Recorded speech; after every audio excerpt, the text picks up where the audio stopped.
The chandeliers glittered, the orchestra played, and power dressed itself in pearls and arrogance. Then came the accusation.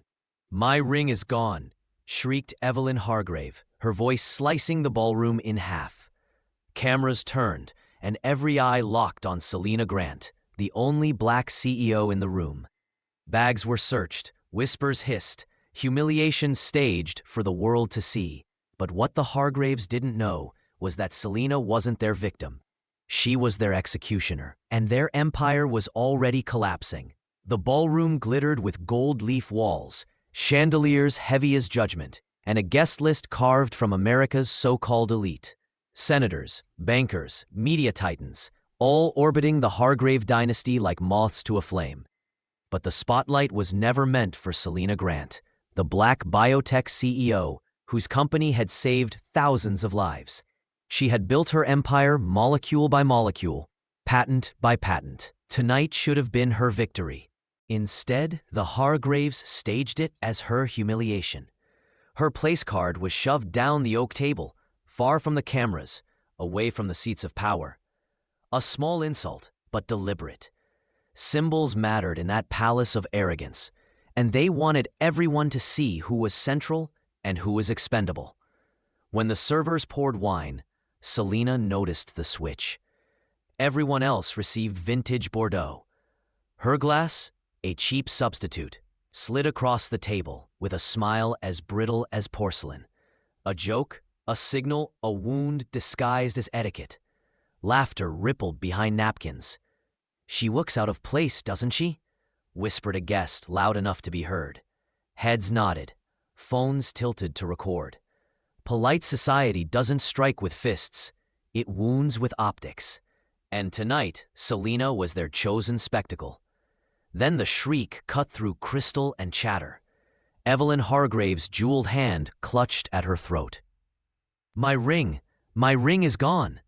The diamond was the size of a raindrop frozen in fire, and now, she claimed, it had vanished. Eyes didn't search the floor. They didn't question the story. They turned in unison towards Selena Grant. She was the last one near the restroom, Evelyn's mother declared, her pearls rattling like a gavel. "Check her bag." A hush thickened the air, heavy with centuries of accusation. Selena's clutch was yanked onto the linen tablecloth. The zipper dragged open with the weight of a verdict. Cameras clicked, phones zoomed. Inside, nothing but her phone, notebook, lipstick, and keys. No ring. But absence wasn't innocence here, it was fuel. "She hid it already," someone muttered. "That's why she left the table." The whispers weren't whispers anymore. They were knives, sharpened in plain sight. Guests leaned closer, eager to immortalize her disgrace. Humiliation once filmed lives forever. And then, from the side door, came an interruption no one rehearsed. A janitor, invisible until now, shuffled in with latex gloves trembling. In his palm glittered the missing diamond. His voice wavered, but his words carved through the room. "Excuse me, I found this on the bathroom floor." For one suspended breath, silence ruled. Faces drained of color. Excuses tripped over themselves.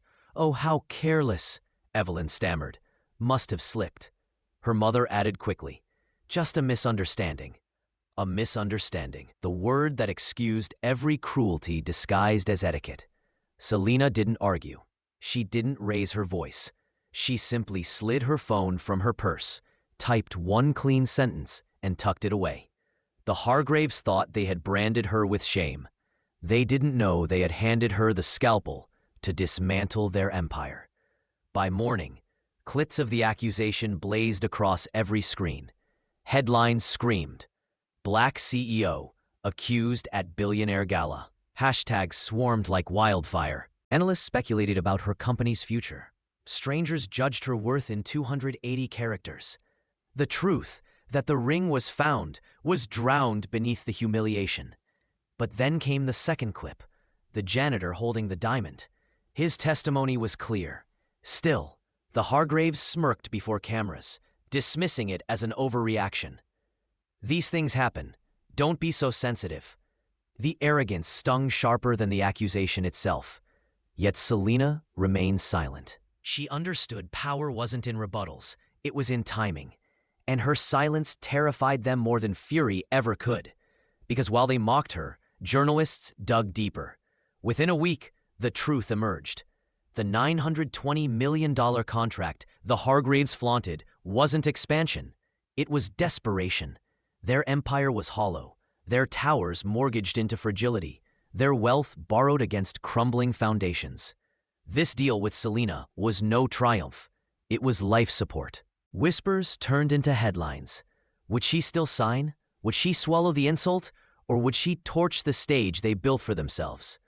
The Hargraves, panicked, rallied allies. A senator went live on television, declaring Selena's silence unprofessional. He insisted leaders must control their emotions. A dog whistle heard loud and clear. Investors tightened wallets. The Hargraves smirked again, thinking the tide was theirs. But Selena Grant was already moving. One quiet phone call, 7 words. Withdraw your funds tomorrow morning. All of them. Not to the press, not to politicians, but to the real power. International partners who trusted her judgment more than the Hargrave name. The night of the signing arrived. The ballroom gleamed again, chandeliers straining under the weight of spectacle. The contract lay waiting in its leather folder. The Hargrave patriarch spread his arms theatrically. Ladies and gentlemen, tonight marks a historic partnership. Cameras flashed. Guests applauded. Selena entered last. Not rushed, not timid, measured. The kind of entrance that made you wonder what you had overlooked. Phones tilted toward her. The patriarch extended his hand, expecting submission, expecting salvation. Selena placed her hand not on the contract, but on the microphone. Her voice was steady, surgical. There will be no deal today. The silence cracked open like glass. Reporters jolted forward. Guests gasped. The patriarch stammered. No deal? Selena tilted her head, her tone almost gentle. Partnerships require respect, and respect is not negotiable. Even as she spoke, the collapse detonated. Investors pulled out, banks froze credit, and stock tickers bled red across the screens. The Hargraves clawed for control, but their empire was already sinking. You're making a mistake, the patriarch roared. Selena's reply was calm as fire. I'm not walking away, I'm walking over. Yes. Why now? Her smile was unshaken. Because dignity is not for sale. By nightfall, the Hargrave empire lay in ruins, stripped bare by their own arrogance. If this story shook you, don't just scroll. Like this video, share it with someone who needs to hear it, and drop a comment telling us where you're watching from and which moment hit hardest. Subscribe and turn on notifications, because more untold truths are coming, and you won't want to miss them.